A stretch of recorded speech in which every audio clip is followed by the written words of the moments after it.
সত্যি কি নির্লজ্জ, বুড়ো বয়সে কপাল কুণ্ডলা হয়ে বসেছো। 30 পার্থ দুর্যটি একটিও মেয়ে বন্ধু নেই? নেই বললেই চলে, খুব কম। ভালো, খুব ভালো। তাহলে আমাকে আর কিসের দরকার, আমি তাহলে চলি। রাত হয়ে গেছে, তুমি কি কিছু খাবে?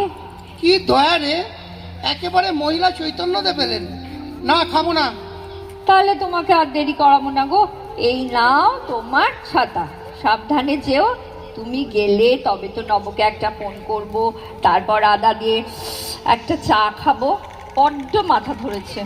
চিন্তা কিসের, একটু পরেই নবগোপাল এসে ভালো করে ওষুধ লাগিয়ে দেবে। ওষুধ লাগাতে হবে না গো, ওকে দেখলেই আমার মাথা ধরা সেরে যাবে। চুপ, অসভ্য মেয়ে মানুষ, লজ্জা করছে না বলতে? সে কি লজ্জা হবে কেন, সত্যিই তো। শুধু একটাই চিন্তা হচ্ছে, এত রাতে ঝড় জলে যদি নব আসতে না পারে তাহলে তো খুব সমস্যা হবে বলো।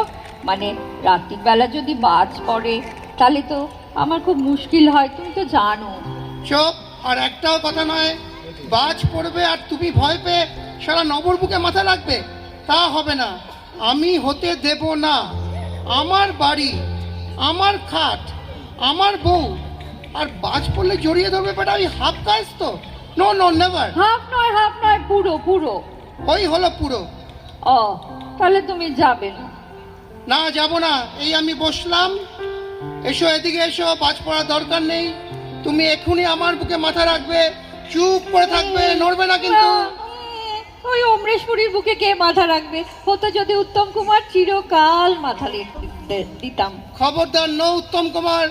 মানদা, শিগগির 2 কাপ চা, আরে, আদা দিয়ে আরে, তাড়াতাড়ি। আরে কি হচ্ছে, ছাড়ো ছাড়ো ছাড়ো, এই মানদা এসে যাবে, ছেড়ে দাও এই মা গো। আসুক মানদা, এসে দেখুক দাদাবাবু অমরিশ পুরী না উত্তম কুমার। নড়বে না, শোনো, নড়বে না, শোনো, একদম শোনো, নড়বে না। শোনো, একটা শালা কথা হাফ বলি, কাজ তো শোনো। নিকুচি করেছে। শোনো, একটা কথা বলি, শোনো। মানে ধরতেই যদি হয় তাহলে হারানো সুরের লাস্ট সিনটার মতো, মানে উত্তম কুমার যেভাবে সুচিত্রা সেনকে। চুপ, উত্তম কুমার আবার? নমস্কার।